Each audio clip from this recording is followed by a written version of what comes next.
Hello everyone. সকালবেলা ঘুম থেকে উঠেই ছাদে চলে আসলাম পায়রাগুলোকে খেতে দিতে। মা বাড়ি না থাকায় ছাদ থেকে নেমেই না রান্নাঘরে ঢুকে যেতে হলো। জানো তো, আজ আমাদের এনসি ক্লাসের শেষ দিন। যেদিন প্রথম গেছিলাম সেদিন মুখে একরাশ হাসি ছিল, আর আজকে চোখের জল থামছে না। আমরা আর ওই ক্লাসে গিয়ে বসতে পারবো না। কিছু সুন্দর মুহূর্ত নিয়ে আজকে কলেজ থেকে চলে আসি।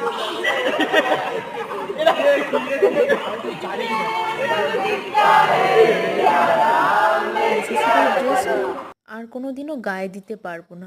এখন এনসিসি ক্যাডেটের আগে একটা এক্স যুক্ত হবে, মানে এক্স ক্যাডেট বলবে সবাই।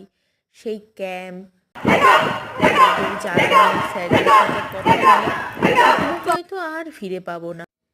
কিন্তু এটা বুঝলাম, সময় কারোর জন্য থেমে থাকে না, সব কিছুকে পেছনে ফেলে রেখে সময়